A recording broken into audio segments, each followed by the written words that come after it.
Mi hijo menor escribió en el grupo: no vengas a la parrillada del fin de semana.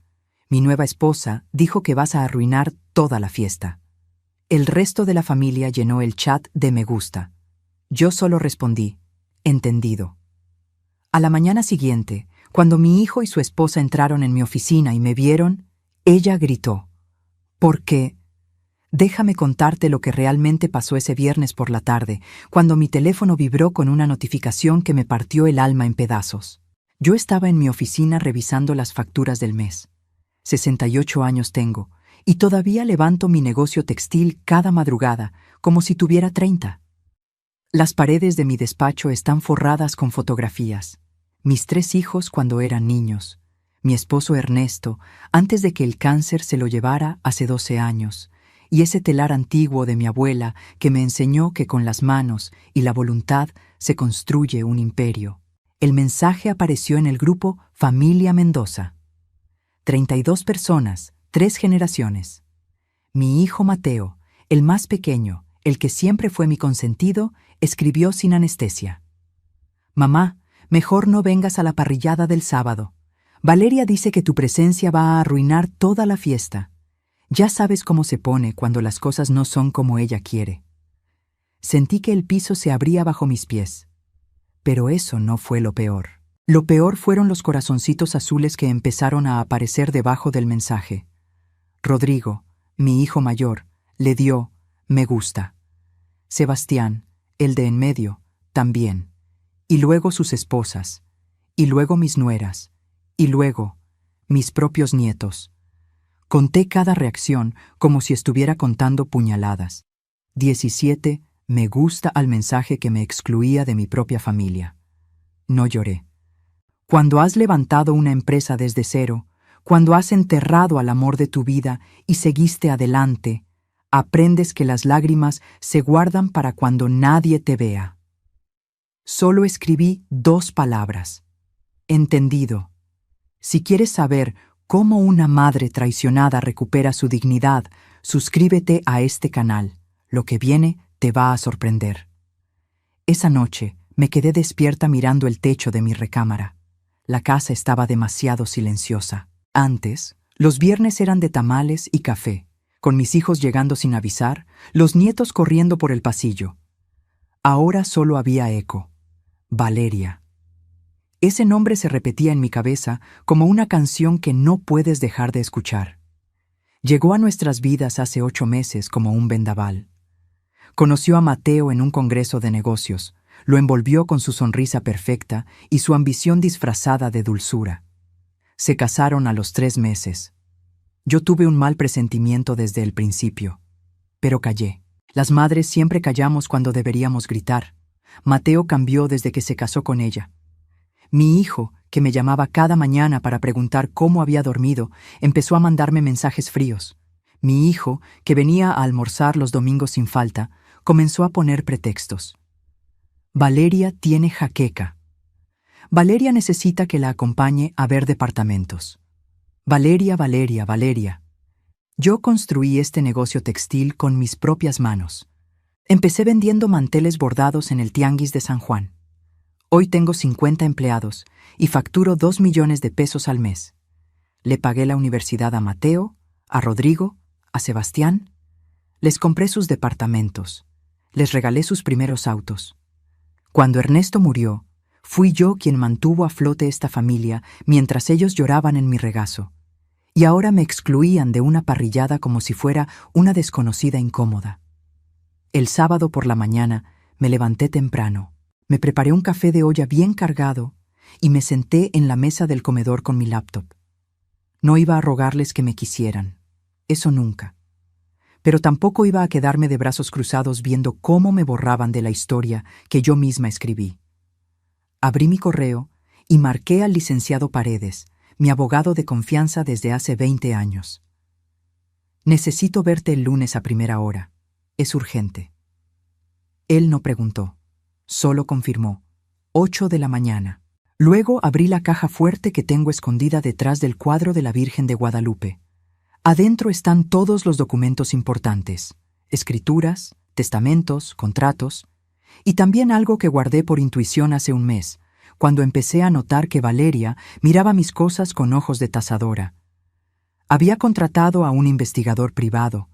Las madres tenemos un sexto sentido.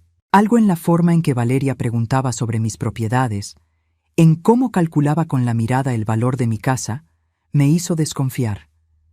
El detective me entregó un expediente de 40 páginas. Lo leí completo esa mañana mientras mi familia festejaba sin mí. Valeria Sandoval, 29 años, 2 matrimonios previos con hombres mayores y adinerados, 2 divorcios con demandas millonarias, acusaciones de violencia doméstica que luego retiró a cambio de liquidaciones jugosas. Un patrón tan claro que daba miedo. Mi hijo no sabía nada de esto. Se había casado con una cazafortunas profesional y yo tenía las pruebas en mis manos, pero decidí no hacer nada todavía. Guardé el expediente. Llamé al licenciado Paredes nuevamente. Quiero modificar mi testamento y reorganizar todas mis propiedades. Necesito proteger lo que he construido. El domingo pasó lento. Ninguno de mis hijos me llamó para contarme cómo estuvo la parrillada. Ninguno preguntó cómo había pasado el fin de semana. El silencio dolía más que cualquier insulto. Pero algo había cambiado en mí. Ya no era la madre que esperaba migajas de cariño. Ahora era una mujer que sabía exactamente lo que valía. El lunes a las 8 de la mañana estaba firmando documentos en el despacho del licenciado Paredes, cuando escuché voces en la recepción. Era Mateo, y venía con Valeria. ¿Está mi mamá aquí? Necesitamos hablar con ella urgente. La secretaria los hizo pasar a mi oficina privada. Yo estaba sentada detrás de mi escritorio de caoba, con una pluma en la mano y una carpeta amarilla abierta frente a mí. Mateo entró sonriente, ajeno a todo. Pero Valeria vio los papeles notariales, el sello del abogado, mi expresión serena, y gritó, porque entendió antes que mi propio hijo que el juego había terminado. ¿Qué vio Valeria en esos documentos que la hizo gritar? Lo que viene después te va a dejar sin palabras. El grito de Valeria resonó en las paredes forradas de madera del despacho como el chillido de un animal acorralado. No fue un grito de sorpresa, fue un grito de rabia pura, de alguien que ve cómo se le escapa entre los dedos algo que ya consideraba suyo. ¿Qué estás haciendo?, me preguntó con los ojos desorbitados, señalando los documentos sobre mi escritorio. Mateo la miró confundido, todavía sin entender nada. Mi hijo, mi bebé, parado ahí con su camisa de lino arrugada y esa expresión de cachorro perdido que siempre ponía cuando algo lo superaba. Yo no moví ni un músculo. Dejé que el silencio se instalara entre nosotros como un invitado incómodo. Luego, con la calma que solo da la certeza de estar haciendo lo correcto, cerré la carpeta amarilla y la deslicé hacia el borde del escritorio. «Siéntense», dije. No fue una invitación, fue una orden. Mateo obedeció de inmediato. Valeria se quedó de pie, con los brazos cruzados y las uñas perfectamente pintadas de rojo clavándose en sus propios codos. Podía ver cómo le temblaba la mandíbula. «Mamá, venimos a pedirte un favor», comenzó Mateo, tratando de sonar casual, pero con esa voz temblorosa que usaba de niño cuando quebraba algo y trataba de ocultarlo.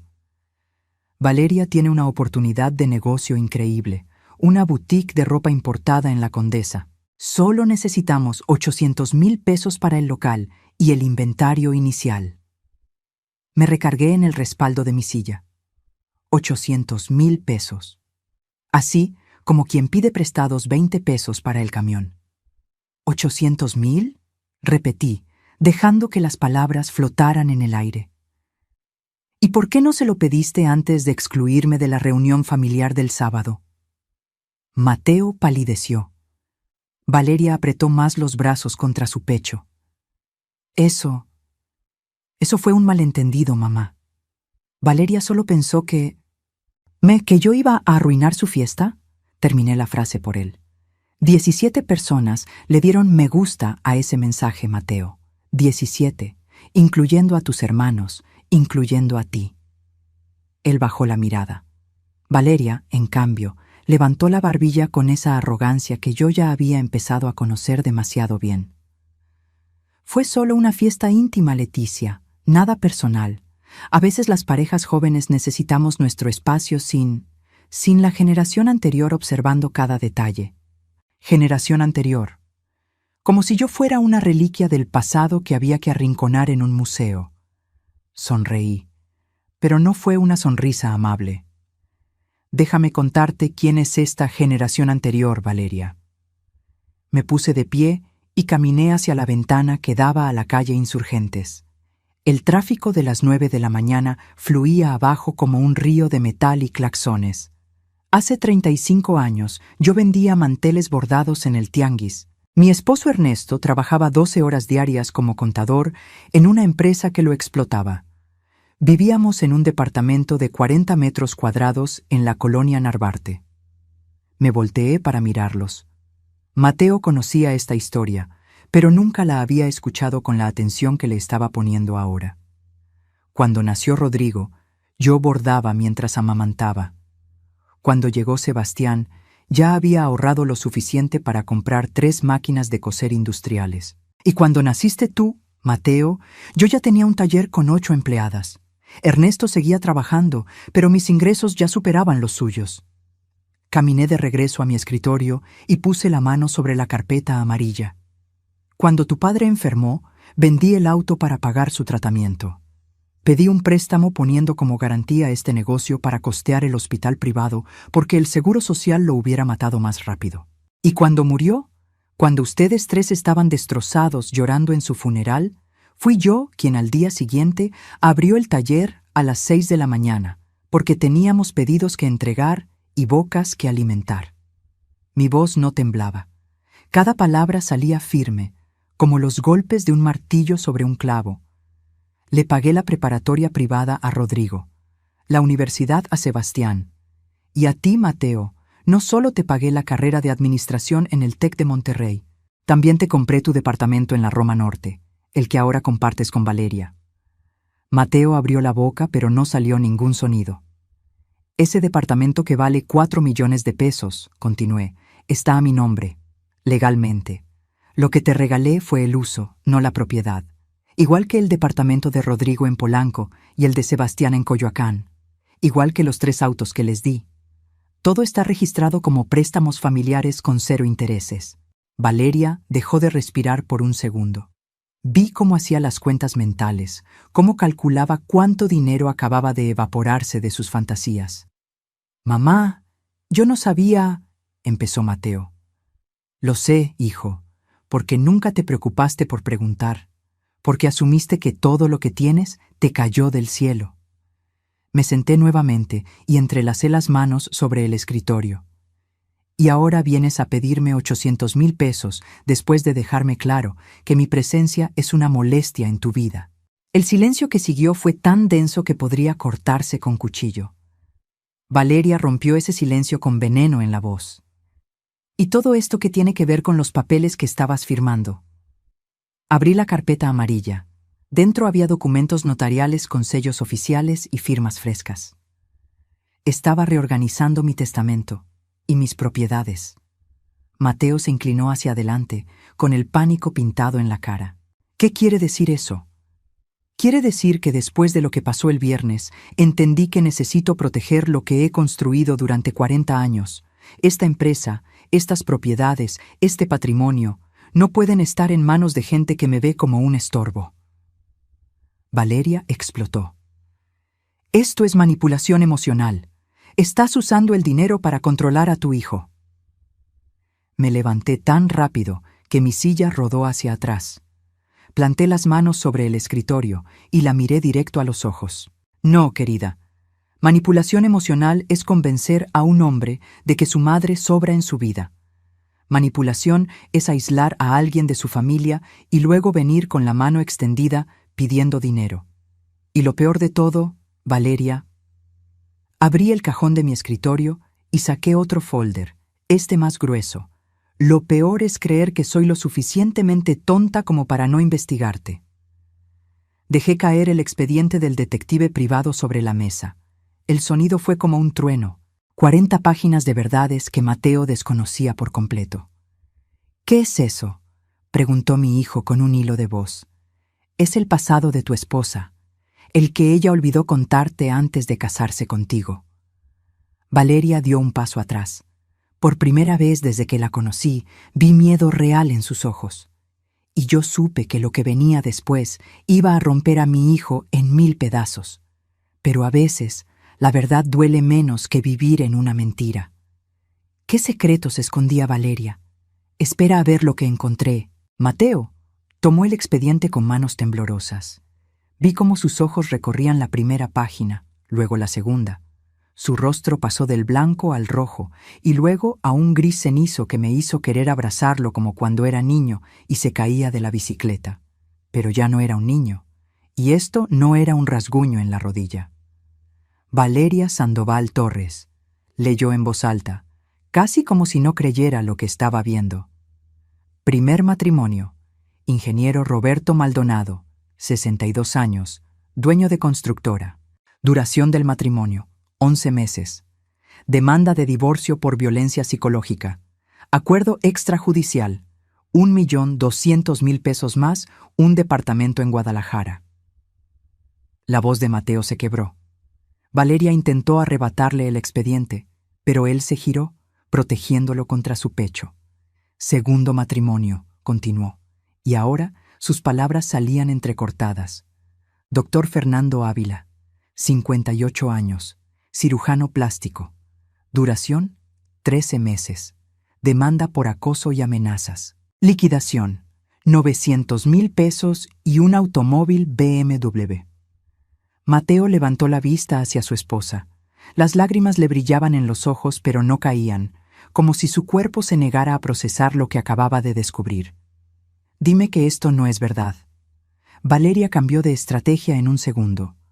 Su rostro se suavizó, sus ojos se llenaron de lágrimas perfectamente calculadas y extendió las manos hacia él con ese gesto de fragilidad que seguramente había perfeccionado con años de práctica. «Amor, déjame explicarte. Esos hombres me lastimaron. Fui víctima de abuso, de manipulación.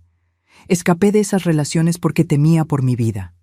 El dinero fue lo único que pude recuperar después de todo lo que sufrí. Yo había visto suficientes telenovelas en mi vida para reconocer una actuación mediocre. Pero Mateo, mi pobre hijo enamorado, quería creer. Vi cómo su expresión se suavizaba, cómo su cerebro buscaba desesperadamente una explicación que hiciera que todo esto tuviera sentido. Así que intervine. Página 17, dije con voz firme. Léela completa. Mateo pasó las hojas con dedos torpes hasta encontrar la página indicada. Y lo que leyó ahí le arrancó hasta la última esperanza. Testimonio de la licenciada Patricia Ruiz, abogada del ingeniero Maldonado. Mi cliente nunca ejerció violencia contra la señora Sandoval. Las supuestas pruebas presentadas fueron mensajes de texto sacados de contexto y grabaciones editadas. Accedimos al acuerdo económico por recomendación legal para evitar un escándalo mediático que pudiera afectar la reputación de la constructora. Mateo siguió leyendo en silencio. Yo sabía lo que venía porque me había aprendido ese maldito expediente de memoria. Testimonios del personal doméstico que describían a Valeria provocando peleas, grabándolas en secreto, manipulando situaciones para después presentarse como víctima. Facturas de un curso online sobre estrategias legales en divorcios, que había tomado 6 meses antes de conocer a cada uno de sus esposos. Transferencias bancarias que mostraban un patrón: conseguir acceso a las cuentas, hacer compras excesivas, generar conflictos y luego demandar. Era una profesional, una depredadora con título universitario y manicura perfecta. Mateo, todo eso son mentiras de hombres despechados que no soportaban que una mujer los abandonara, intentó Valeria, pero su voz ya no sonaba convincente. Sonaba desesperada. Mi hijo dejó caer el expediente sobre el escritorio. Se quedó mirando al vacío, procesando cómo los últimos 8 meses de su vida habían sido una mentira cuidadosamente construida. «Me dijiste que nunca habías estado casada», susurró. «Me juraste que yo era tu primer gran amor». Amor, escúchame. Me mentiste. Por fin explotó. Mateo se puso de pie tan bruscamente que su silla cayó hacia atrás. Desde el primer día me mentiste. ¿Qué más? ¿Qué más de lo que me has dicho es mentira? Yo permanecí en silencio. No era mi momento para hablar. Era el momento de Mateo para despertar. Valeria intentó tocarlo, pero él retrocedió como si ella quemara. Entonces vi cómo cambiaba su máscara otra vez. Las lágrimas se secaron. La voz dulce desapareció. Y lo que quedó fue algo frío, calculador, real. «Está bien», dijo con una risa amarga. «¿Quieres la verdad, Mateo? Sí, estuve casada antes. Sí, conseguí dinero de esos matrimonios. ¿Y sabes qué? Esos hombres podían pagarlo. Igual que tú, igual que tu familia». Sentí cómo se me helaba la sangre. Desde que te conocí supe exactamente quién eras. El hijo menor de una empresaria exitosa, el consentido, el que heredaría una fortuna. Tu madre tiene propiedades, un negocio, inversiones, y tú, como buen hijo obediente, ibas a compartir todo eso conmigo. Mateo retrocedió como si le hubieran dado una bofetada. «Te enamoraste tan rápido», continuó Valeria con crueldad. «Fue tan fácil. 3 meses de atenciones, de decirte lo especial que eras, de hacerte sentir como el hombre más importante del mundo. Y te casaste conmigo sin siquiera investigar quién era yo». «Valeria, cállate», le advertí. Pero ella estaba desatada, sabía que todo estaba perdido y decidió quemar las naves. ¿Y sabes qué fue lo mejor? Que logré que alejaras a tu familia, especialmente a ella. Me señaló con desprecio, porque sabía que tu madre era la única con cerebro suficiente para descubrirme. Por eso la pinté como la suegra controladora, la vieja entrometida que no podía soltar a su hijito. Mateo se llevó las manos a la cabeza. Yo podía ver cómo su mundo se desmoronaba con cada palabra. Convencí a Rodrigo y Sebastián de que tu mamá te favorecía. Les metí ideas en la cabeza a través de sus esposas. Creé ese grupo de WhatsApp paralelo donde todas hablábamos de lo pesada que era Leticia, de cómo los controlaba con su dinero, y funcionó. Funcionó tan bien que el viernes todos le dieron me gusta a mi mensaje de exclusión. Se acercó a Mateo y le habló directo a la cara. Iba a esperar 2 años más. 2 años para que tu madre te pusiera todo a tu nombre, para que nos heredara más. Y entonces te hubiera dejado, igual que a los otros 2, con una buena demanda, una buena liquidación y a buscar al siguiente. El silencio que siguió fue brutal. Mateo temblaba de pies a cabeza. Yo me mantuve firme detrás de mi escritorio, aunque por dentro quería despedazar a esa mujer con mis propias manos. «Fuera», dije finalmente. Mi voz sonó como hielo. «Sal de mi oficina ahora mismo o llamo a seguridad». Valeria me miró con odio puro. Luego miró a Mateo, quien ni siquiera podía sostenerle la mirada. «Esto no se queda así», amenazó. «Voy a demandar. Tengo derechos como esposa». «Demanda lo que quieras», respondí.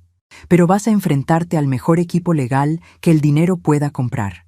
Y te aseguro que cuando termine contigo, no solo no vas a ver un peso, sino que todos tus futuros objetivos van a saber exactamente quién eres».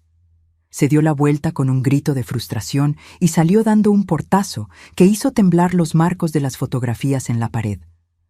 Mateo se dejó caer en la silla, escondió el rostro entre las manos y finalmente lloró. Lloró como no lo había visto llorar desde el funeral de su padre.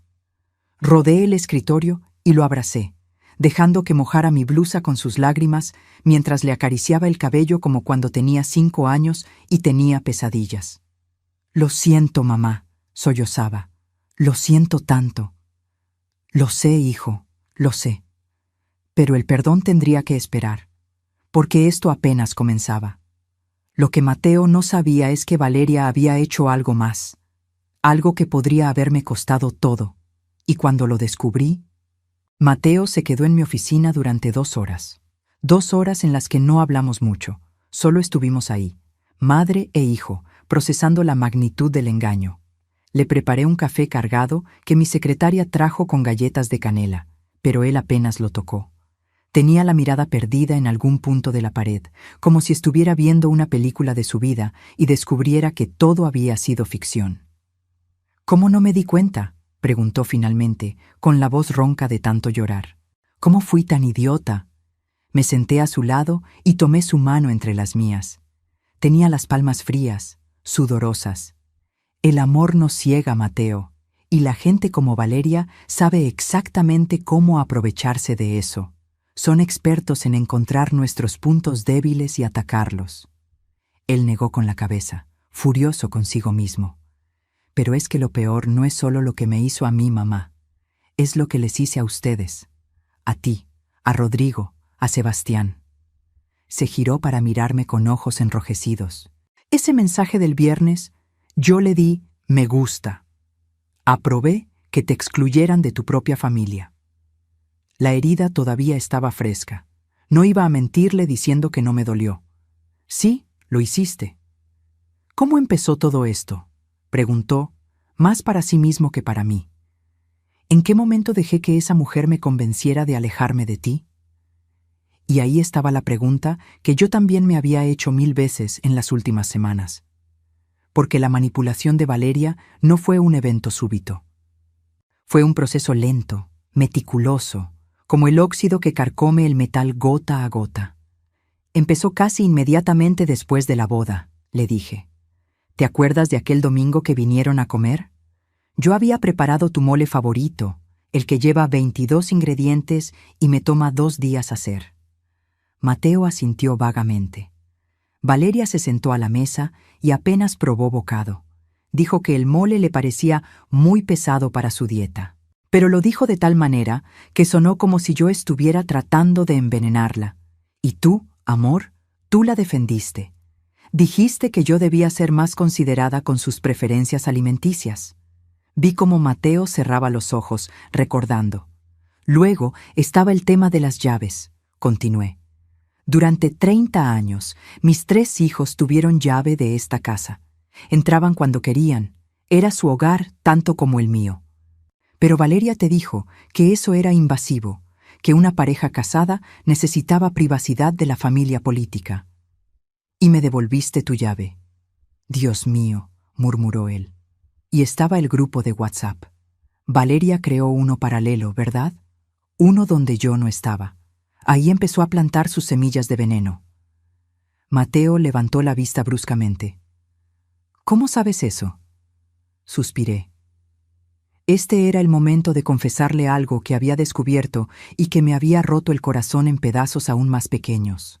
«Porque Graciela, la esposa de tu hermano Sebastián, vino a verme hace 3 semanas». La sorpresa se pintó en el rostro de Mateo.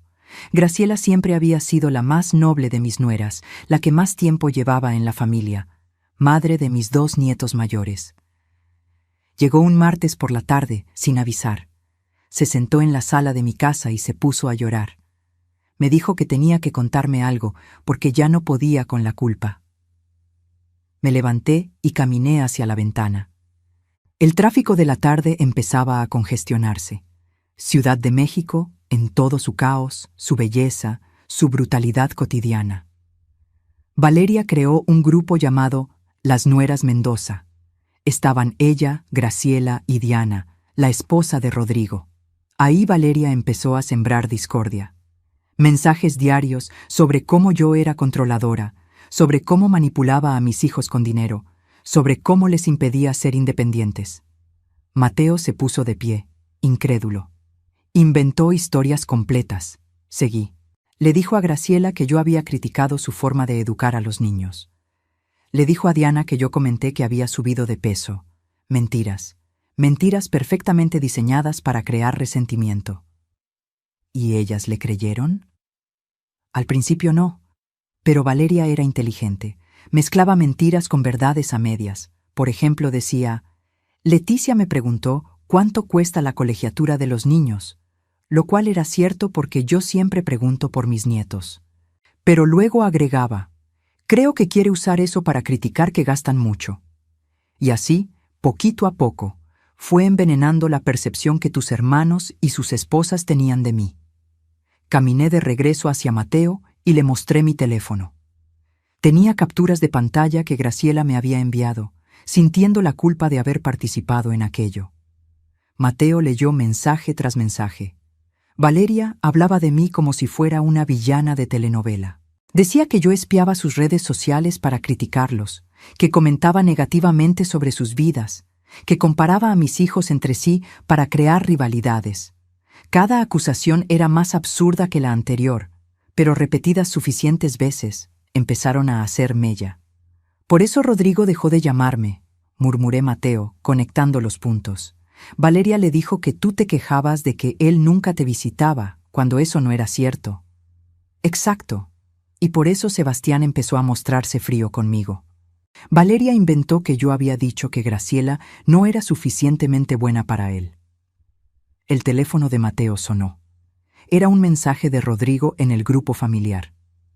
Mateo, ¿estás bien? Valeria acaba de escribir en redes sociales que mamá los corrió de su oficina y los amenazó legalmente. ¿Qué está pasando? Mateo miró la pantalla y soltó una risa amarga.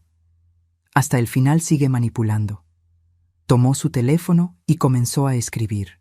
No en el grupo familiar, sino en uno nuevo que creó en ese momento. Hermanos, necesitamos hablar. Los tres, urgente. Es sobre Valeria y sobre mamá, y sobre cómo nos dejamos engañar. Las respuestas llegaron casi inmediatas. Rodrigo. Voy para allá. Sebastián. ¿Dónde están? Una hora después, mis 3 hijos estaban sentados en la sala de juntas de mi empresa. Rodrigo llegó directo de su consultorio de arquitectura, todavía con los planos enrollados bajo el brazo. Sebastián vino desde su oficina en Santa Fe, aflojándose la corbata apenas entró. Los 3 se miraban entre sí con una mezcla de confusión y preocupación. Yo me quedé de pie frente a ellos, como tantas veces había estado durante reuniones de negocios. Pero esto no era negocios. Esto era familia. Mi familia, la que había construido con amor, sacrificio y 40 años de trabajo incansable. Gracias por venir, comencé. Sé que tienen preguntas. Sé que Valeria ya debe estar contando su versión de los hechos en redes sociales, en sus grupos de chat, donde sea que pueda llegar primero con su narrativa. Rodrigo se inclinó hacia adelante, con esa expresión seria que heredó de su padre. Mamá, ¿qué está pasando? El post de Valeria dice que la acusaste de ser una cazafortunas, que amenazaste a Mateo con desheredarlo, que... Todo lo que dice es mentira, interrumpió Mateo. Su voz sonaba firme ahora, ya no quebrada. O peor que mentira, son medias verdades retorcidas para hacerla parecer la víctima. Y entonces mi hijo menor hizo algo que no esperaba. Tomó el expediente del detective privado y se lo pasó a sus hermanos. Lean esto, léanlo completo, y después hablamos. Durante los siguientes 40 minutos, el único sonido en esa sala fue el pasar de páginas y ocasionales exclamaciones ahogadas de incredulidad. Vi cómo Rodrigo palideció al leer sobre los matrimonios anteriores. Vi cómo Sebastián apretaba la mandíbula cuando llegó a la parte de las demandas fraudulentas. Cuando terminaron, Sebastián fue el primero en hablar. Todo este tiempo, confirmé. Valeria estuvo ejecutando un plan, y yo fui lo suficientemente tonta para no detenerlo antes. No fuiste tonta, mamá, dijo Rodrigo con voz tensa. Fuimos nosotros que le creímos, que le dimos me gusta a ese maldito mensaje del viernes. El silencio que siguió fue pesado, cargado de culpa y arrepentimiento. Pero lo que ninguno de ellos sabía todavía era que Valeria no solo había manipulado sus emociones. Había intentado algo mucho peor, algo que descubrí por accidente una semana antes y que había guardado como mi carta final. Y estaba a punto de revelarlo. Porque cuando revisé los movimientos bancarios de mi empresa, encontré algo que me heló la sangre. Hay algo más que necesitan saber, dije, rompiendo el silencio tenso de la sala de juntas. Me dirigí al archivero y saqué una carpeta azul marino que había mantenido bajo llave. Algo que descubrí hace exactamente una semana y que no le he contado a nadie, ni siquiera a Mateo. Los 3 me miraron con una mezcla de temor y curiosidad. Coloqué la carpeta sobre la mesa de caoba con un golpe seco que resonó como un disparo. El contador de la empresa, El licenciado Fuentes vino a verme el martes pasado. Estaba nervioso, sudando, tartamudeaba. Me dijo que había detectado una irregularidad en los movimientos bancarios de los últimos 2 meses. Abrí la carpeta y saqué los estados de cuenta marcados con resaltador amarillo fluorescente.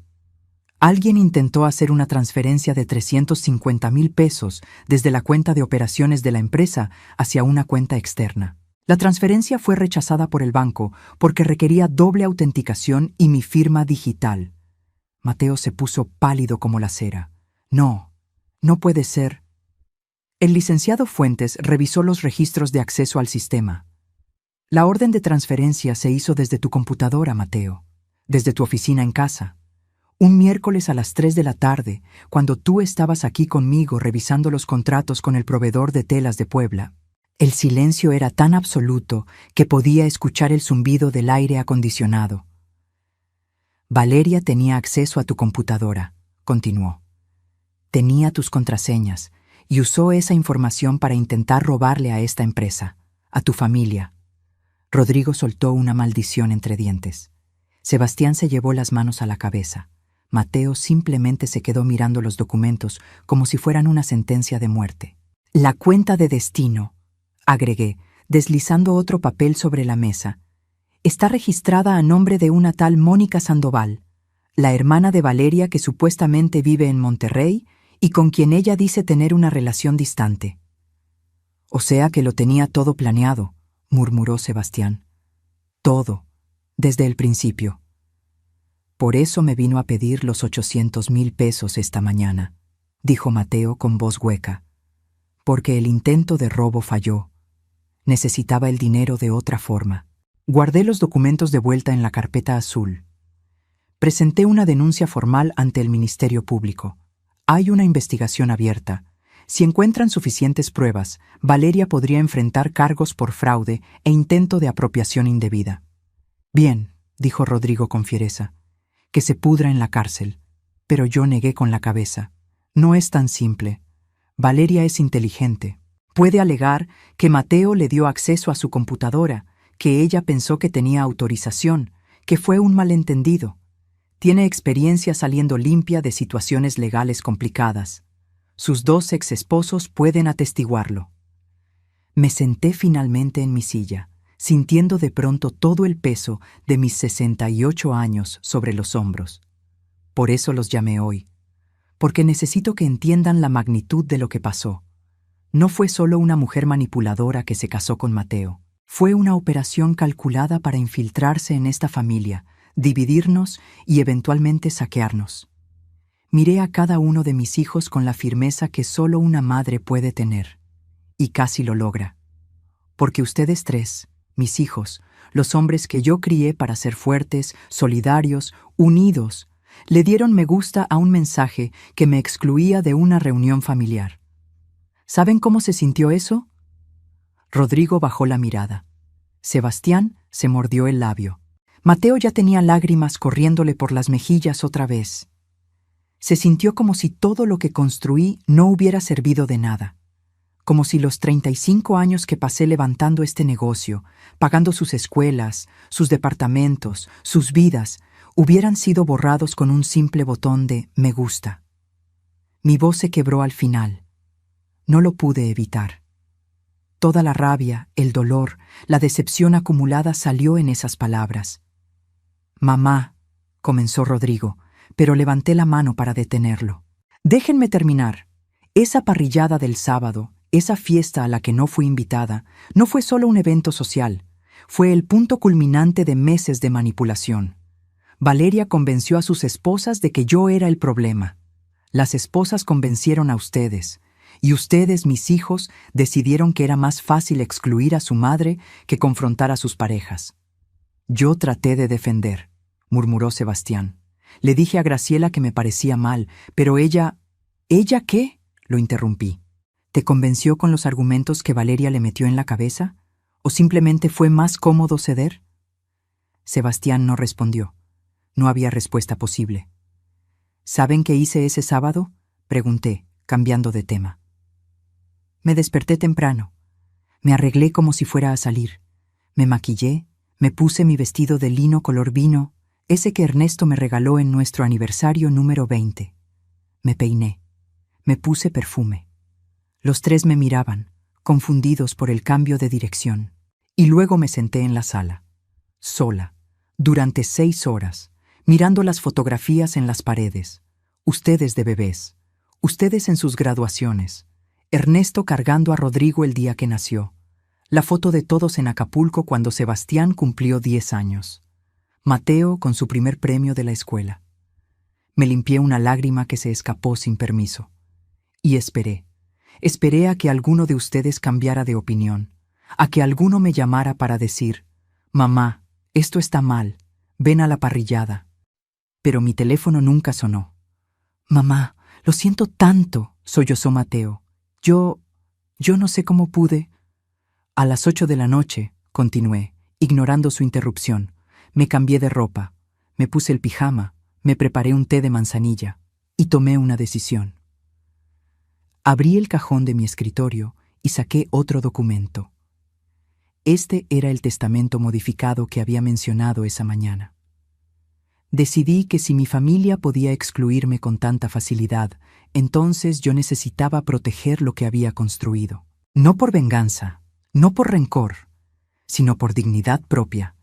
Coloqué el documento sobre la mesa para que todos pudieran verlo.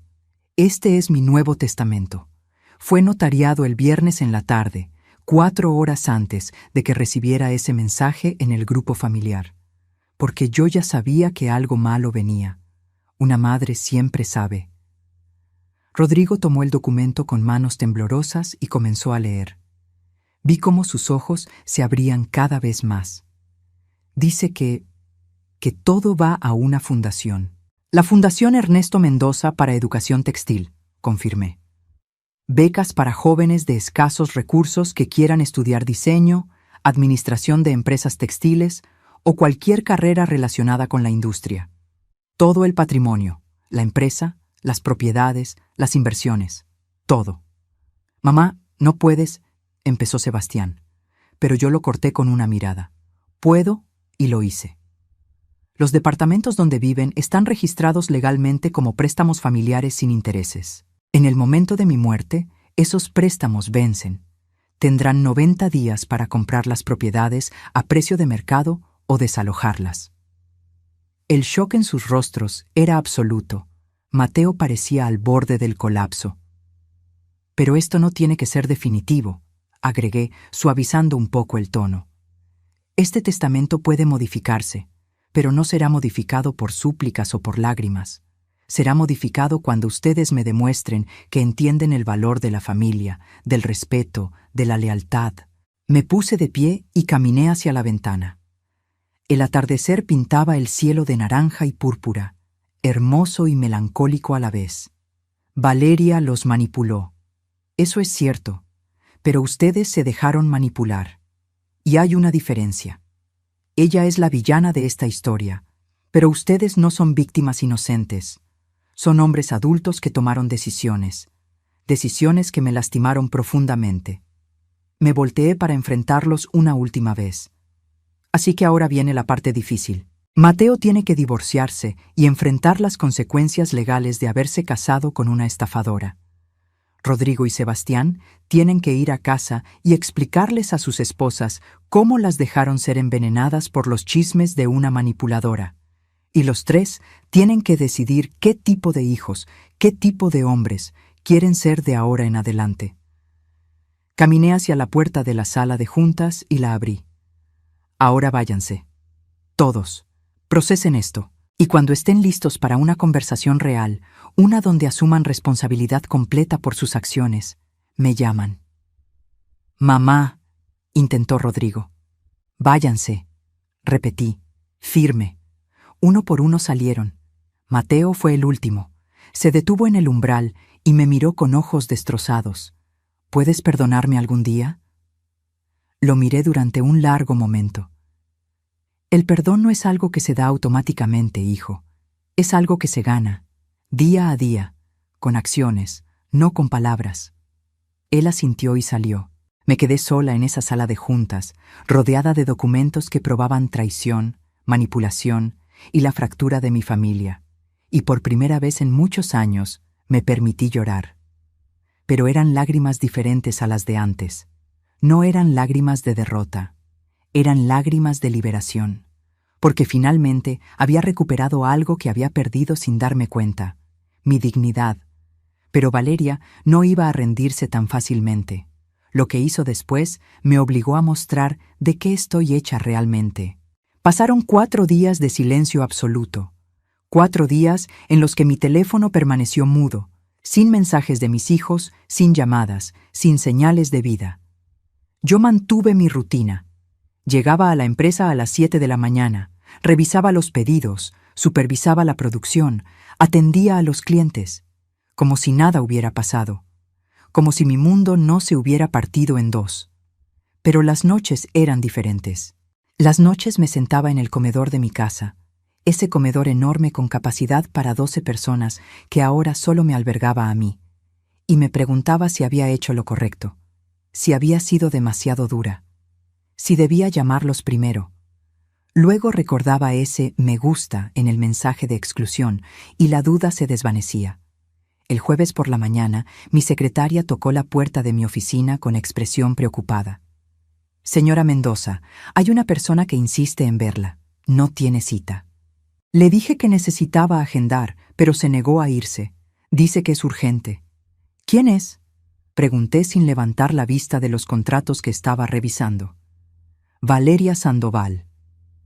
La pluma se me resbaló de los dedos. Levanté la vista lentamente y miré a mi secretaria tratando de confirmar que había escuchado bien. «¿Valeria está aquí?» «En la sala de espera. Ha estado ahí por 40 minutos. Dice que no se va hasta hablar con usted». Sentí cómo la adrenalina empezaba a correr por mis venas. Después de todo lo que había pasado, después de haber sido desenmascarada, esa mujer tenía el descaro de presentarse en mi empresa. «Hazla pasar», dije finalmente, «y quédate cerca. Si escuchas gritos, llama a seguridad». Mi secretaria asintió y salió. Yo aproveché esos segundos para componerme. Me arreglé el collar de ámbar que había sido de mi abuela, ese que uso cuando necesito recordar de dónde vengo y de qué estoy hecha. Respiré profundo 3 veces y me preparé para la guerra. Valeria entró con paso firme, la cabeza en alto, vestida con un traje sastre negro que probablemente le costó más de lo que mis empleadas ganan en 2 meses. Pero había algo diferente en ella. Las ojeras bajo el maquillaje, las uñas que antes estaban perfectas ahora mordidas en las esquinas, los zapatos de tacón que no hacían juego con el bolso. Se estaba desmoronando. «Leticia», dijo, y su voz sonaba forzadamente amable. «Gracias por recibirme». «No te recibí por cortesía», respondí sin invitarla a sentarse. «Te recibí por curiosidad. Después de todo lo que pasó, ¿qué demonios haces aquí?» Ella tragó saliva. Por un momento vi un destello de la verdadera Valeria, la vulnerable, la asustada, pero se recompuso rápidamente. Vine a hablar, de mujer a mujer, sin abogados, sin Mateo, sin nadie más. ¿De qué podríamos hablar tú y yo? De un acuerdo. No pude evitar soltar una risa amarga. ¿Un acuerdo? ¿Tú la que intentó robarle a mi empresa? ¿La que manipuló a toda mi familia? ¿La que casi destruye la relación con mis hijos? ¿Quieres negociar? Valeria apretó su bolso con tanta fuerza que los nudillos se le pusieron blancos. «Mira, sé que cometí errores. Sé que las cosas se salieron de control. Pero no tiene que terminar así. Podemos llegar a un arreglo que nos beneficie a ambas». «Ilumíname», dije cruzándome de brazos. «¿Qué posible beneficio podría yo obtener de llegar a un acuerdo contigo?» Ella se sentó sin que yo la invitara, dejando caer el bolso en el sillón de cuero junto a ella. «Yo me voy. Desaparezco de la vida de Mateo, de tu vida, de la vida de toda la familia Mendoza. Firmo el divorcio sin pedir pensión, sin hacer escándalo, sin demandas. Me voy callada. ¿Y a cambio? 2 millones de pesos». La cifra flotó en el aire como una bofetada. 2 millones de pesos. El equivalente a lo que mi empresa genera en un mes de trabajo. El precio que esta mujer le ponía a su silencio. Me senté lentamente en mi silla, estudiándola con detenimiento. Era fascinante ver cómo operaba su cerebro. Incluso en derrota, incluso descubierta, seguía buscando formas de extraer dinero de la situación. 2 millones, repetí lentamente. ¿Y si me niego? Los ojos de Valeria se endurecieron. Entonces esto se pone feo, muy feo. Puedo ir a los medios y contar mi versión de la historia. La empresaria rica que abusa de su poder para destruir a la esposa de su hijo porque no la considera suficientemente buena. Puedo hacer que tu reputación, tu empresa, todo lo que has construido, se vaya al drenaje. Ya veo, dije con calma que no sentía. ¿Chantaje entonces? Lo llamo negociación inteligente. Me levanté de mi silla y caminé hacia el pequeño bar que tengo en mi oficina. Me serví un vaso de agua, tomándome mi tiempo, obligándola a esperar. Cada segundo de silencio aumentaba la tensión. Déjame contarte una historia, Valeria. Comencé finalmente, sin voltear a verla. Hace 35 años, cuando empecé este negocio, un proveedor trató de estafarme. Me vendió tela de baja calidad, haciéndola pasar por material premium. Yo era nueva, inexperta, él pensó que podía engañarme fácilmente. Me volteé y la miré directo a los ojos. ¿Sabes qué hice? Lo demandé. Me gasté el dinero que no tenía en abogados. Pasé noches sin dormir preparando el caso. Y gané. No solo recuperé mi dinero, sino que me aseguré de que todo el gremio textil supiera quién era ese hombre. Nunca volvió a trabajar en la industria. Caminé lentamente hacia ella, dejando que cada paso resonara en el piso de madera. Porque aprendí algo muy importante ese día. Cuando cedes ante el chantaje, cuando pagas por silencio, solo le estás enseñando al chantajista que funciona. Y van a volver. Una y otra vez. Me detuve frente a ella. Así que no, Valeria, no voy a darte ni un peso. Su rostro se transformó. La máscara de profesionalismo se desplomó y lo que quedó fue pura furia. Vas a arrepentirte de esto. Voy a destruirte. Voy a ir a cada periódico, a cada programa de televisión. Voy a contar cómo abusas de tus empleados, cómo maltratas a tu familia, cómo... ¿Cómo qué? La interrumpí. ¿Cómo protegí mi patrimonio de una estafadora profesional? ¿Cómo descubrí que intentaste robar 350,000 pesos de mi empresa? Porque tengo pruebas de todo eso, Valeria. Documentos, registros, testimonios. Saqué mi teléfono y le mostré la pantalla. Era un correo del licenciado Paredes. Mi abogado ya preparó una demanda por difamación preventiva. Si dices una sola mentira sobre mí o mi familia en cualquier medio, te vamos a demandar por cada peso que tengas. Y como sé que tienes bastante guardado de tus matrimonios anteriores, créeme que va a doler. Valeria se puso de pie bruscamente. Eres una bruja, una vieja amargada que no soporta ver a su hijo feliz. No, la corregí con voz de acero. Soy una madre que protege a su familia de depredadores como tú. Y soy una mujer de negocios que no se deja intimidar por amenazas vacías. Caminé hacia la puerta y la abrí de par en par. Ahora sal de mi oficina. Y si vuelvo a verte cerca de mí, de mis hijos o de mi empresa, la demanda por intento de fraude va directo a la fiscalía. ¿Entendiste? Valeria me miró con tanto odio que por un momento pensé que iba a atacarme físicamente. Sus manos temblaban, su respiración era agitada, todo su cuerpo vibraba de rabia contenida. Esto no termina aquí, siseó entre dientes. Sí termina, respondí. Aquí y ahora, porque te voy a decir algo que tal vez nadie te ha dicho antes. Yo también fui pobre. Yo también luché por salir adelante. La diferencia entre tú y yo es que yo construí mi riqueza con trabajo honesto. Tú solo aprendiste a robarle a hombres que cometieron el error de enamorarse de ti. Algo en mis palabras la golpeó más fuerte que cualquier insulto. Vi cómo su rostro se contraía, cómo su labio inferior empezaba a temblar. Por un segundo, solo un segundo, vi a la mujer real detrás de toda la manipulación. Alguien que estaba sola, asustada y que había elegido el camino equivocado hace mucho tiempo. Pero ese segundo pasó. La máscara volvió a su lugar. Me voy, dijo finalmente. Pero Mateo va a sufrir. Lo voy a hacer pagar por todo esto. No, le dije con firmeza. Mateo ya pagó suficiente por el error de haberse enamorado de ti. Ahora va a sanar, y va a aprender, y va a ser más fuerte. Valeria salió dando un portazo que hizo vibrar el marco. Yo me quedé parada ahí, con el corazón latiendo a 1000 por hora, las manos temblando de la descarga de adrenalina. Mi secretaria apareció en el umbral, con los ojos como platos. ¿Está bien, señora Mendoza? Estoy perfectamente, respondí, aunque mis piernas parecían de gelatina. ¿Podrías traerme un té de tila? Y llama al licenciado Paredes. Necesito que refuerce todas las medidas de protección legal que discutimos. Ella asintió y desapareció. Yo volví a mi escritorio y me dejé caer en la silla. La confrontación había sido agotadora, pero necesaria. Porque Valeria necesitaba entender que yo no era una de sus víctimas anteriores. No era un hombre mayor enamorado que iba a ceder al chantaje por miedo al escándalo. Era una mujer que había construido un imperio desde cero y que no iba a permitir que nadie lo destruyera. Mi teléfono vibró. Era un mensaje de Mateo. «Mamá, Valeria acaba de llegar a la casa. Está empacando sus cosas. Está furiosa. ¿Qué pasó?»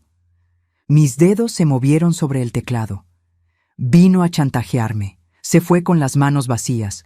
Cámbiale las cerraduras hoy mismo y no le abras la puerta nunca más. Su respuesta llegó inmediata. Ya llamé al cerrajero. Mamá, gracias por protegerme. Guardé el teléfono y miré por la ventana. El sol de mediodía brillaba sobre Ciudad de México, implacable y hermoso. Había ganado esta batalla, pero algo me decía que la guerra aún no terminaba. Y tenía razón, porque 3 días después, cuando pensaba que todo había acabado, recibí una llamada que cambió todo nuevamente. La llamada llegó el domingo a las 9 de la noche.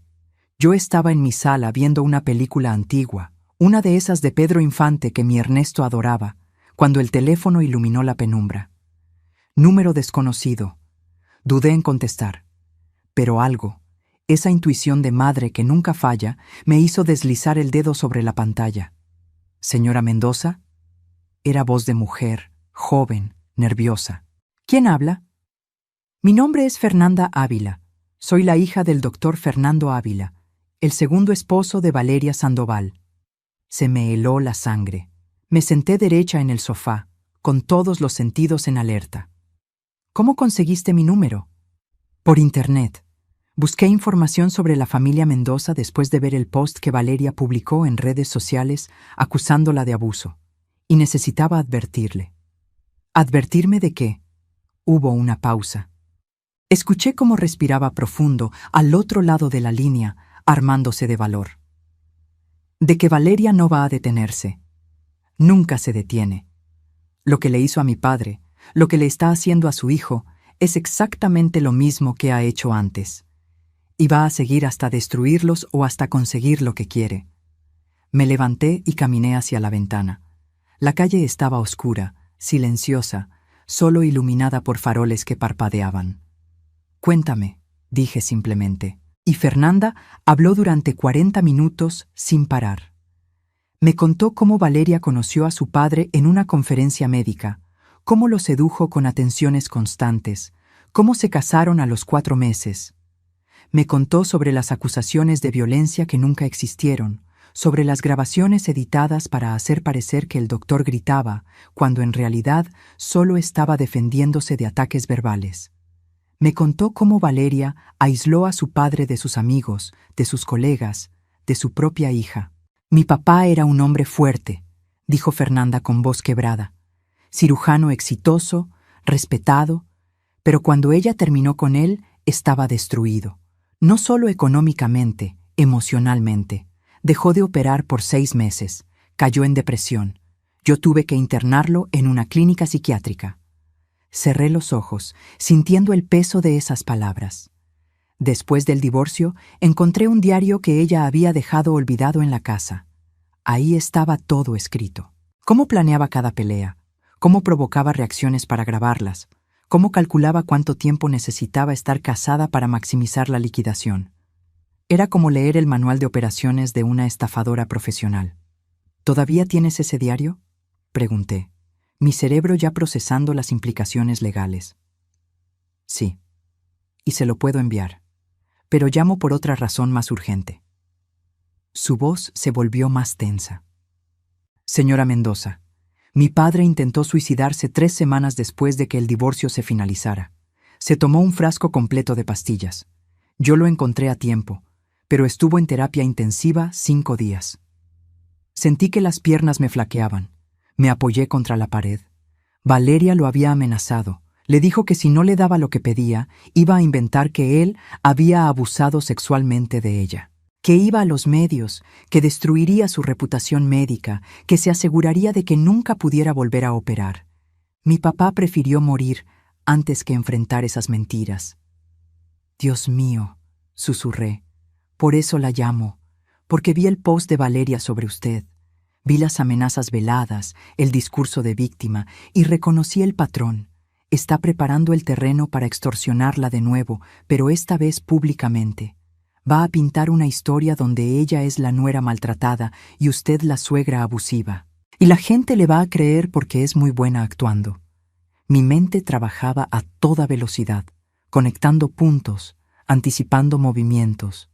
¿Tu padre estaría dispuesto a testificar? ¿A contar su historia? Fernanda suspiró. Él está mejor ahora, rehizo su vida, se casó con una mujer maravillosa, pero todavía tiene pesadillas. No sé si tenga la fortalidad para revivir todo eso en un juicio. Entiendo. ¿Y tú? Yo sí. Yo testificaría. Tengo el diario, tengo correos electrónicos, tengo mensajes, tengo pruebas de todo. Tomé una decisión en ese momento, una que cambiaría el curso de todo lo que vendría después. Fernanda, necesito que vengas a Ciudad de México. Mañana, si es posible. Trae todo lo que tengas, cada documento, cada prueba. Vamos a detener a Valeria antes de que destruya a alguien más. ¿En serio? Su voz se llenó de esperanza. ¿De verdad va a enfrentarla? No solo voy a enfrentarla. Voy a asegurarme de que todo el mundo sepa quién es realmente. Ya no más víctimas, ya no más familias destruidas. Colgamos después de coordinar los detalles. Me quedé parada junto a la ventana durante largo rato, mirando la noche, procesando todo. Al día siguiente, Fernanda llegó a mi oficina a las 10 de la mañana. Era una mujer de 30 años, delgada, con ojeras que hablaban de noches sin dormir y una determinación feroz en la mirada. Traía una caja de cartón llena de documentos. Esto es todo, dijo colocándola sobre mi escritorio. 5 años de evidencia de quién es realmente Valeria Sandoval. Pasamos las siguientes 4 horas revisando cada papel. El diario era perturbador, líneas escritas con letra pequeña y prolija, detallando cada manipulación como si fueran entradas contables. Provocar celos mencionando a paciente joven, exitoso. Grabar discusión sobre finanzas, editar para remover contexto. Amenazar con acusaciones públicas, incrementar presión. Era escalofriante ver la mente de Valeria funcionando en papel. Pero había más. Correos con su hermana Mónica discutiendo estrategias legales. Mensajes con una amiga donde se burlaba del viejo tonto que había caído en su trampa. Fotografías de Valeria en restaurantes caros mientras fingía ante el doctor Ávila que estaba en casa enferma. Mi padre le daba 50,000 pesos mensuales para gastos personales, explicó Fernanda señalando los estados de cuenta. Ella gastaba el doble y luego lo acusaba de ser tacaño, de no valorarla. Llamé al licenciado Paredes. Él llegó en 30 minutos con su asistente legal. Revisaron todo el material mientras Fernanda y yo tomábamos café que se enfriaba sin que lo tocáramos. Esto es oro legal, dijo finalmente el abogado. Con esto podemos no solo defender a Mateo en el divorcio, sino contrademandar por fraude matrimonial. Y si Valeria hace pública alguna acusación falsa, tenemos base para una demanda por difamación con daños punitivos que la van a dejar en la ruina. Quiero más que eso, dije con voz firme. Quiero que esto llegue a todos sus futuros objetivos. Quiero que cuando alguien busque su nombre en Internet, esto sea lo primero que encuentren. Fernanda me miró con gratitud, mezclada con algo que parecía venganza satisfecha. Mi padre nunca quiso hacer esto. Dijo que era mejor pasar la página, olvidar. Pero yo nunca pude olvidar verlo en esa cama de hospital, con tubos en los brazos, porque ella lo había llevado a ese punto. Le tomé la mano sobre la mesa. Ya no va a lastimar a nadie más. Te lo prometo. Esa tarde, el licenciado Paredes redactó un documento legal que era básicamente una bomba. Un expediente completo de la historia de Valeria Sandoval, respaldado por pruebas irrefutables, testimonios verificables y un patrón de comportamiento criminal que ningún juez podría ignorar. Pero antes de presentarlo oficialmente, hice algo más. Llamé a mis 3 hijos y les pedí que vinieran a mi casa esa noche. Los 3. Sin excusas, porque era hora de que supieran toda la verdad. Y era hora de que tomaran una decisión sobre qué tipo de familia queríamos ser.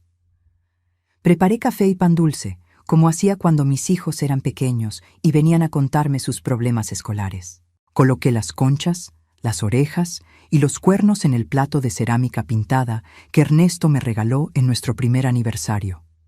Mis manos temblaban ligeramente mientras organizaba las tazas sobre la mesa del comedor. Rodrigo llegó primero, puntual como siempre, todavía con su ropa de trabajo. Sebastián apareció 10 minutos después, aflojándose la corbata apenas entró. Mateo fue el último, con ojeras profundas y barba de 3 días que nunca se había dejado crecer antes. Los 3 se sentaron en silencio, mirándome con una mezcla de curiosidad y aprensión. «Gracias por venir», comencé, sirviéndoles café a cada uno. «Sé que han sido días difíciles para todos». «Mamá, Valeria se fue del departamento», dijo Mateo sin tocar su taza. Empacó todo en 2 horas y desapareció. No contesta mis llamadas. Sus redes sociales están llenas de posts sobre abuso familiar y suegras tóxicas, pero no me menciona directamente. Lo sé, he estado monitoreando sus redes. Tomé asiento en la cabecera de la mesa, en el lugar que siempre ocupó Ernesto. Pero hay algo que necesitan saber, algo que cambia toda la perspectiva de lo que vivimos. Coloqué la caja de cartón que Fernanda me había dejado sobre la mesa. Los 3 la miraron como si fuera una bomba a punto de explotar. Ayer recibí una llamada de la hija del segundo esposo de Valeria, el doctor Fernando Ávila, cirujano plástico de Guadalajara. Hice una pausa, dejando que la información se asentara. Esa mujer vino hasta aquí para advertirme y para darme esto. Saqué el diario de Valeria y lo coloqué sobre la mesa. La cubierta era de cuero negro, elegante, cara, como todo lo que Valeria elegía. Esto es el diario personal de Valeria. Lo olvidó en casa del doctor Ávila cuando se fue. Aquí está documentado cada paso de su plan para manipularlo, extorsionarlo y finalmente destruirlo. Rodrigo extendió la mano y tomó el diario con cautela, como si tocara algo contaminado. Comenzó a leer en voz alta, su voz cada vez más tensa con cada línea. Día 42. Fernando mencionó que su hija Fernanda va a heredar la clínica. Necesito sembrar dudas sobre su capacidad, sugerir que ella lo está manipulando, crear distancia entre ellos para tener acceso completo a las finanzas. Sebastián se inclinó para leer sobre el hombro de su hermano, su rostro empalideciendo.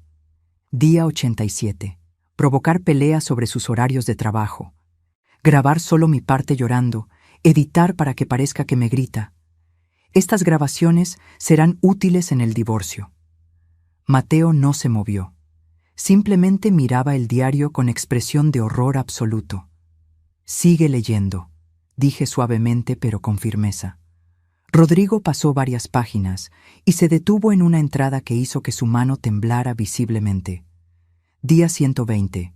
Amenacé con acusarlo públicamente de abuso sexual si no acepta mis términos. Vi el miedo en sus ojos. Sabe que una acusación así, incluso falsa, destruiría su carrera. Los médicos no sobreviven a escándalos. Tengo todo el poder ahora. El silencio que siguió fue tan denso que podía sentirse físicamente. Rodrigo cerró el diario de golpe y lo empujó hacia el centro de la mesa como si quemara. Ese hombre intentó suicidarse 3 semanas después del divorcio, continué. Se tomó un frasco entero de pastillas. Su hija lo encontró a tiempo, pero estuvo en terapia intensiva 5 días. Mateo emitió un sonido ahogado, algo entre un sollozo y un gemido. Se llevó las manos a la cara. Yo me iba a casar con eso. Ya estaba casado con eso. Sí, confirmé.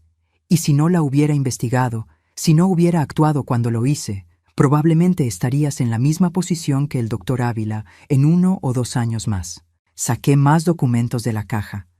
Las declaraciones bancarias, los correos con Mónica planeando estrategias, las capturas de pantalla de mensajes donde se burlaba de sus víctimas. El primer esposo, el ingeniero Maldonado, perdió contratos millonarios porque ella filtró información confidencial a la competencia durante su matrimonio.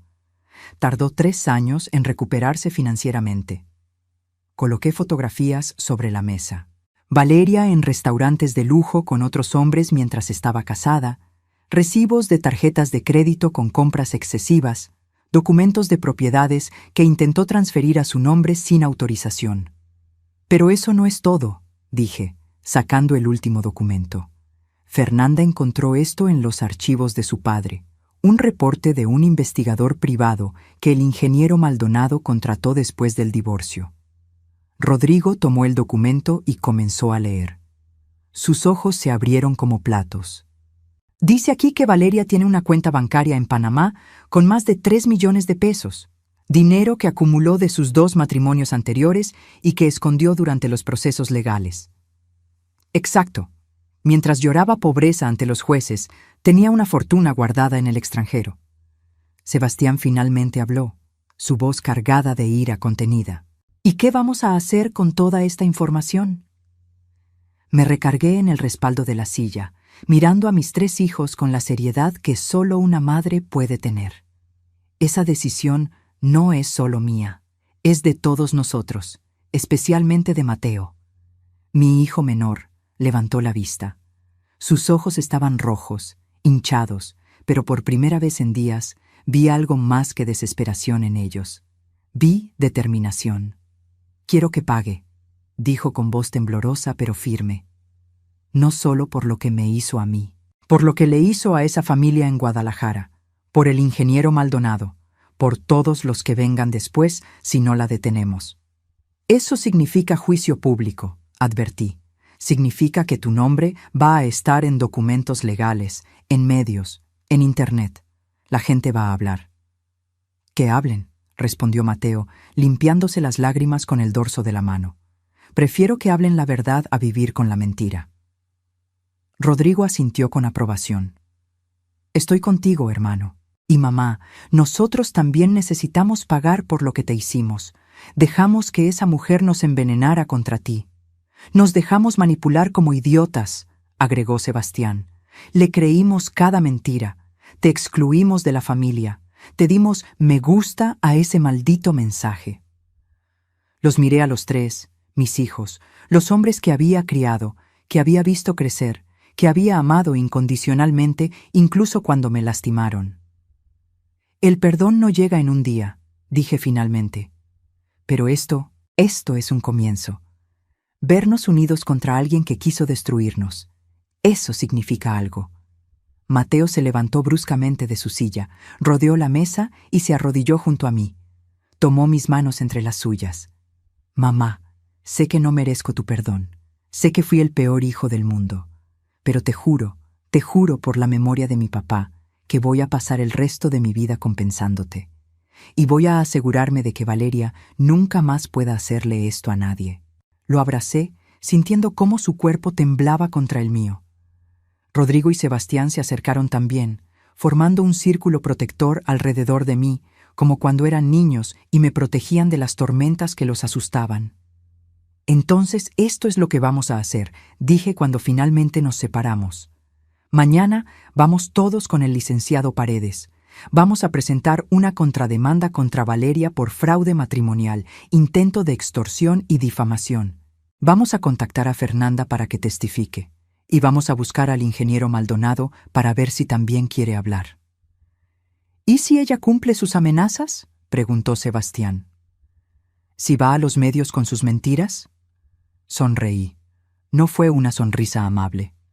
Entonces le mostramos al mundo quién es realmente, con pruebas, con testimonios, con ese diario donde ella misma confiesa cada manipulación. Lo que no sabíamos era que Valeria ya había dado el siguiente paso. Y cuando me enteré de lo que hizo, supe que la batalla estaba lejos de terminar. El martes por la mañana, los 4 llegamos al despacho del licenciado Paredes como un frente unido. Mis 3 hijos caminaban a mi lado, con trajes formales y expresiones serias. Ya no eran los hombres manipulados y divididos de hace una semana. Eran mis hijos otra vez, los Mendoza, enfrentando juntos lo que venía. El licenciado nos recibió en su sala de conferencias más grande, con su equipo legal completo. 3 abogados asociados y una pasante que tomaba notas en su laptop. Sobre la mesa de roble había copias organizadas de todo el material que Fernanda nos había proporcionado. Señora Mendoza, señores, comenzó Paredes, ajustándose los lentes. He revisado exhaustivamente la documentación. Tenemos un caso sólido, pero necesito que entiendan las implicaciones antes de proceder. Explíquenos, dije, tomando asiento en la cabecera. Valeria Sandoval ya presentó su demanda de divorcio ayer por la tarde. Pide pensión compensatoria de 50,000 pesos mensuales por 5 años, la mitad del valor del departamento donde vivían, y una indemnización de 1 millón de pesos por daño moral. Mateo soltó una risa amarga. Daño moral. Ella habla de daño moral. Su argumento es que la familia Mendoza la sometió a abuso psicológico, que fue aislada de sus amistades, y que la señora Leticia ejerció control coercitivo sobre su matrimonio. Paredes nos miró con expresión seria. Tiene un abogado agresivo. Reconocí el nombre, Gustavo Inclán. Se especializa en casos mediáticos, donde pinta a sus clientes como víctimas de familias poderosas. O sea que va a usar los medios, observó Rodrigo. Ya lo está haciendo. La pasante giró su laptop para mostrarnos. En la pantalla había un video de Valeria, filmado en lo que parecía ser un departamento modesto, vestida con ropa sencilla, sin maquillaje, con los ojos llorosos. Este video tiene 200,000 reproducciones desde ayer. Presioné play. La voz de Valeria salió suave, quebrada, perfectamente calculada. Me casé con el amor de mi vida. Pensé que había encontrado una familia. Pero lo que encontré fue control, manipulación y rechazo. Mi suegra nunca me aceptó. Desde el primer día me dejó claro que yo no era suficientemente buena para su hijo. Me excluyó de decisiones familiares, me humilló frente a otros, y cuando intenté defenderme, me amenazó con quitarle todo a mi esposo si no me divorciaba. Sentí cómo la rabia subía por mi garganta como bilis.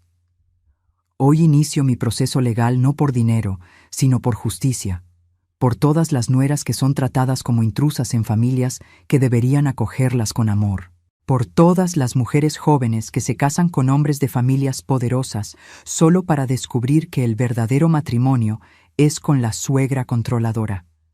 El video terminaba con Valeria limpiándose las lágrimas y mirando directamente a la cámara con expresión de dignidad herida. «Es buena», admitió Sebastián con disgusto. «Muy buena. Si yo no supiera la verdad, le creería». «Los comentarios son peores», agregó la pasante haciendo scroll. «Todas las suegras son iguales.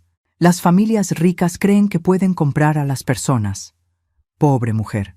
Espero que consiga justicia. Tiene miles de mensajes de apoyo». Paredes se aclaró la garganta. «Esto es lo que les advertía.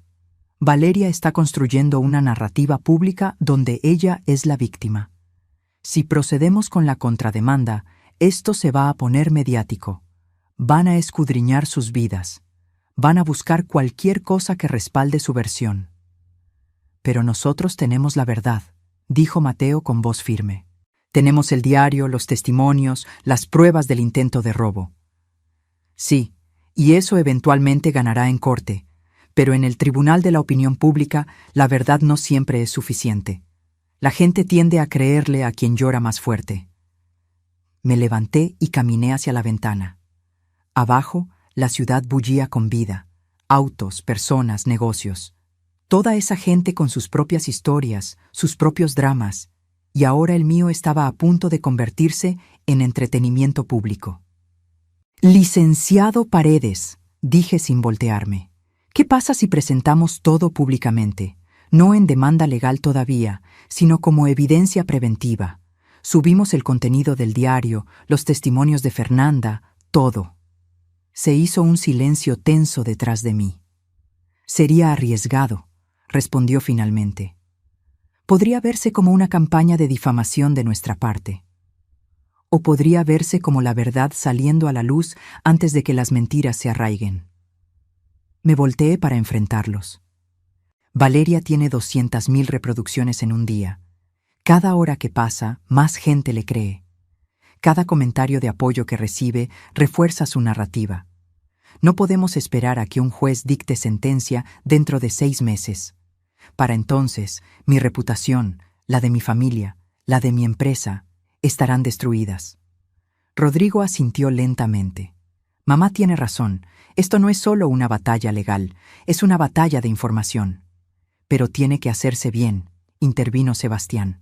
No podemos parecer vengativos ni despiadados. Tenemos que presentar los hechos de manera que la gente saque sus propias conclusiones. La mente me funcionaba a toda velocidad, armando una estrategia como lo hacía cuando negociaba contratos difíciles con proveedores complicados. Necesitamos a Fernanda, dije. Su testimonio en video contando lo que su padre vivió. Necesitamos copias certificadas del diario de Valeria con traducción de grafólogo que confirme que es su letra. Y necesitamos los registros del intento de transferencia bancaria desde mi empresa. Yo puedo contactar al ingeniero Maldonado, ofreció Mateo. Si está dispuesto a hablar, su testimonio también ayudaría. Paredes se quitó los lentes y los limpió lentamente. Un gesto que hacía cuando estaba procesando información compleja. Si vamos a hacer esto, necesitamos hacerlo de manera legal impecable. Nada de filtraciones anónimas ni juegos sucios. Todo oficial, todo documentado, todo verificable. ¿Cuánto tiempo necesita para prepararlo?, pregunté. 3 días.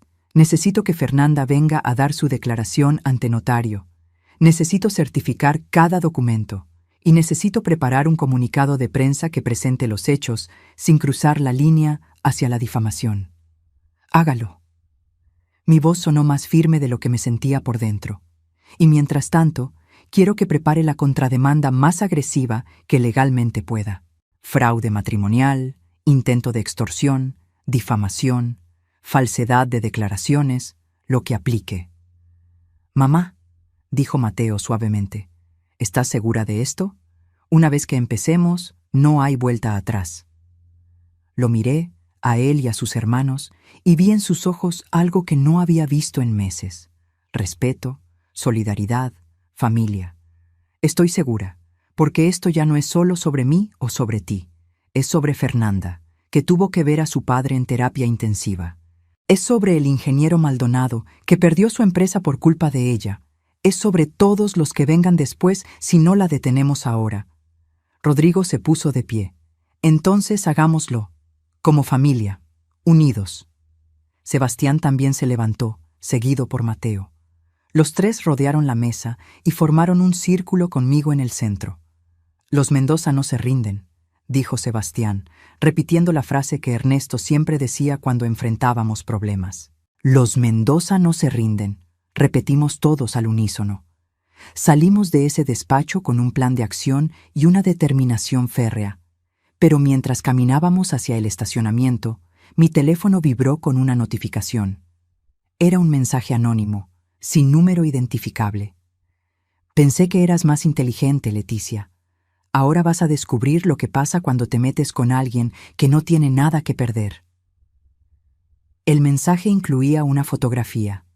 Era de mi casa, tomada esa misma mañana, con un círculo rojo marcando mi ventana del dormitorio. Mis manos empezaron a temblar. Mateo vio mi expresión y me quitó el teléfono. ¿Qué es? ¡Dios mío! Le mostró la imagen a sus hermanos. Nos está amenazando. ¿Sabe dónde vive mamá? Volvemos con Paredes, ordenó Rodrigo. Ahora mismo. Esto es acoso y amenazas. Necesitamos una orden de restricción inmediata.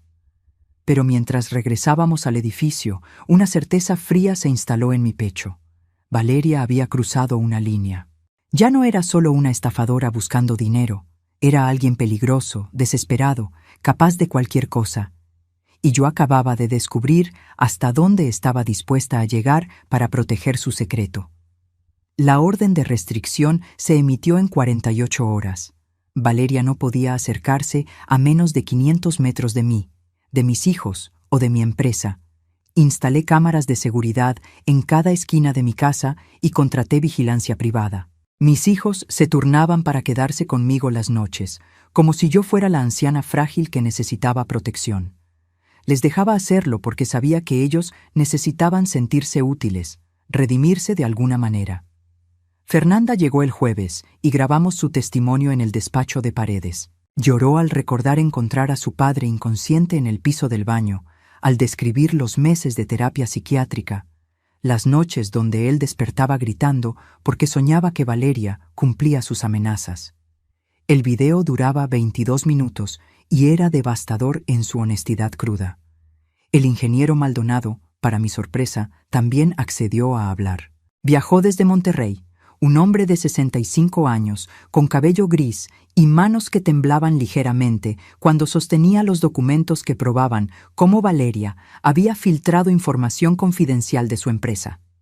Había perdido 3 contratos millonarios, había tenido que despedir a 40 empleados, y su reputación en la industria de la construcción nunca se recuperó completamente. Creí que era amor, dijo frente a la cámara, su voz cargada de vergüenza.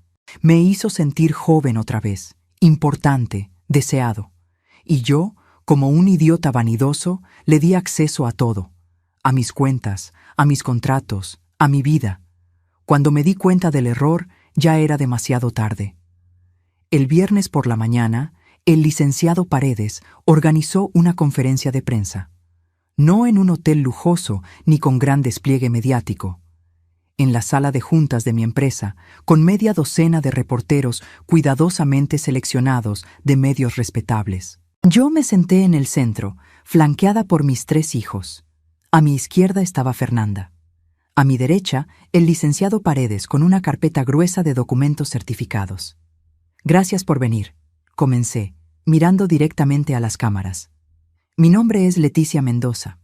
Hace una semana, una mujer llamada Valeria Sandoval publicó un video acusándome de ser una suegra abusiva que destruyó su matrimonio con mi hijo. Hoy estoy aquí para presentar la verdad. No levanté la voz. No actué dramáticamente. Simplemente hablé con la calma de quien tiene toda la evidencia de su lado. Valeria Sandoval es una estafadora profesional. Ha estado casada 3 veces con hombres exitosos y mayores que ella. En cada matrimonio ejecutó el mismo patrón: seducción rápida, aislamiento de la familia, manipulación psicológica y finalmente extorsión económica respaldada por amenazas legales falsas. Paredes comenzó a distribuir copias de los documentos entre los periodistas mientras yo continuaba. Tengo aquí el diario personal de la señora Sandoval, donde ella misma documenta sus estrategias de manipulación. Tengo testimonios de sus víctimas anteriores. Tengo pruebas de un intento de robo de 350,000 pesos de mi empresa. Y tengo evidencia de amenazas directas hacia mi persona y mi familia. Un reportero levantó la mano. Señora Mendoza, ¿por qué no presentó esto en una demanda privada? ¿Por qué hacerlo público? Porque mientras esto se resolvía en tribunales, Valeria Sandoval iba a seguir construyendo una narrativa falsa que no solo dañaría mi reputación, sino que le permitiría continuar buscando nuevas víctimas. Esto no es venganza, es protección preventiva. Fernanda tomó el micrófono con manos temblorosas. Mi padre, el doctor Fernando Ávila, intentó quitarse la vida por culpa de esta mujer. Ella lo amenazó con acusaciones falsas de abuso sexual que hubieran destruido su carrera médica. Él prefirió morir antes que enfrentar esas mentiras. Yo lo encontré a tiempo, pero hay familias que tal vez no tengan tanta suerte. Su voz se quebró al final, pero continuó. Si mi testimonio puede evitar que otra familia pase por lo que pasamos nosotros, entonces vale la pena revivir ese dolor. La conferencia duró 1 hora. Los periodistas hicieron preguntas, revisaron documentos, fotografiaron páginas del diario. Mateo dio su testimonio explicando cómo Valeria lo había manipulado para alejarse de su familia. El ingeniero Maldonado participó por videollamada desde Monterrey, describiendo cómo perdió su empresa. Para el mediodía, el video de nuestra conferencia tenía 500,000 de reproducciones. Para la tarde, todos los medios importantes lo habían cubierto. Y para la noche, el video original de Valeria había sido eliminado de todas sus redes sociales. Pero ella no se quedó callada. A las 11 de la noche publicó una respuesta furiosa, llena de mayúsculas y signos de exclamación, acusándonos de conspirar para destruirla, de falsificar evidencia, de ser una familia poderosa aplastando a una mujer vulnerable. Los comentarios en su publicación eran brutales. Ya no había apoyo, solo gente citando las pruebas que habíamos presentado, llamándola estafadora, mentirosa, depredadora. Su narrativa de víctima se había desmoronado en cuestión de horas. 2 días después, su abogado Gustavo Inclán renunció al caso públicamente, diciendo que había sido engañado por su clienta. Valeria quedó sin representación legal y con una reputación hecha pedazos. La audiencia de divorcio fue rápida y devastadora para ella. El juez revisó todas las pruebas, escuchó los testimonios y dictaminó que no solo no recibiría pensión compensatoria ni indemnización, sino que debía devolver regalos y bienes que había adquirido fraudulentamente durante el matrimonio. El departamento se quedaba completamente a nombre de Mateo. Ella salió de la corte llorando, pero esta vez nadie le creyó las lágrimas. 3 semanas después, la Fiscalía inició una investigación formal por fraude. No solo por el intento de robo a mi empresa, sino por las acusaciones falsas en sus matrimonios anteriores. Fernanda y el ingeniero Maldonado testificaron. Las pruebas eran abrumadoras. Valeria intentó huir a Panamá, donde tenía su cuenta secreta, pero las autoridades la detuvieron en el aeropuerto con una orden de arraigo. La investigación continuaba y ella enfrentaba años de proceso legal. 1 mes después de todo esto, organicé una cena familiar en mi casa. Una verdadera cena, no una reunión de emergencia ni una junta de estrategia legal. Solo familia. Graciela, la esposa de Sebastián, llegó con una charola de tamales y lágrimas de disculpa en los ojos. Diana, la esposa de Rodrigo, trajo el postre favorito de todos, flan napolitano. Mis nietos corrían por el pasillo otra vez, llenando la casa del ruido que había extrañado tanto.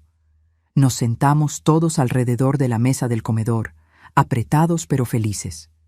Miré cada rostro, mis hijos, sus esposas, mis 5 nietos que me miraban con esos ojos llenos de amor incondicional que solo los niños pueden tener. «Quiero decir algo», anuncié, tocando mi copa de vino con un cuchillo para llamar la atención. Estos últimos meses fueron los más difíciles desde que perdí a su abuelo Ernesto. Me sentí traicionada, sola, excluida de la familia que construí con mis propias manos. Vi cómo Mateo bajaba la mirada, cómo Rodrigo apretaba la mandíbula. Pero también aprendí algo importante. Aprendí que el amor familiar no significa nunca equivocarse. Significa tener el valor de reconocer los errores y el compromiso de enmendarlos. Ustedes se equivocaron. Yo también me equivoqué esperando demasiado tiempo para confrontar el problema. Saqué un sobre de mi bolsillo. Este es el testamento que modifiqué hace 1 mes, el que dejaba todo a una fundación. Lo sostuve en alto para que todos lo vieran. Hoy lo destruí. Encendí una vela en el centro de la mesa y acerqué la esquina del documento a la llama. El papel se quemó lentamente mientras todos observaban en silencio. Hice uno nuevo, uno que refleja lo que realmente quiero, que esta familia continúe unida, fuerte, cuidándose mutuamente. La empresa se dividirá equitativamente entre mis 3 hijos. Las propiedades se distribuirán de manera justa. Y sí, Habrá una fundación con el nombre de Ernesto, porque ese sueño sigue siendo importante. Las lágrimas corrían libremente por las mejillas de mis hijos ahora. Pero esto viene con condiciones, continué, mi voz firme. Reuniones familiares obligatorias cada domingo. Comunicación honesta siempre. Y nunca, jamás, volver a excluir a un miembro de esta familia basándose en chismes o manipulaciones de terceros. ¿Entendido? Entendido, respondieron todos al unísono, con voces quebradas pero firmes. Mateo se levantó y me abrazó tan fuerte que apenas podía respirar. Luego Rodrigo, luego Sebastián. Pronto todos estábamos en un abrazo grupal, llorando y riendo al mismo tiempo. Esa noche, después de que todos se fueron, me quedé sola limpiando la cocina. Encontré una fotografía vieja pegada con imán en el refrigerador. Ernesto y yo en nuestro 20º aniversario, sonriendo bajo un cielo estrellado en Acapulco. «Lo logramos, amor», le susurré a la fotografía. «Nuestra familia está bien. Está completa otra vez. Y por primera vez en meses, dormí toda la noche sin pesadillas, porque la verdadera riqueza nunca estuvo en mis propiedades ni en mi empresa. Estuvo siempre en esa mesa llena de voces, risas y amor. Y ahora lo sabía con una certeza que nadie podría quitarme jamás. Si esta historia tocó tu corazón, si reconociste en Leticia la fuerza de tu propia madre o abuela, déjame un comentario contándome desde dónde nos estás viendo. Dale like si crees que el respeto familiar no se negocia. Y suscríbete para seguir acompañándome en más historias de dignidad, valentía y amor verdadero. Porque todos merecemos familias que nos valoren, no que nos excluyan.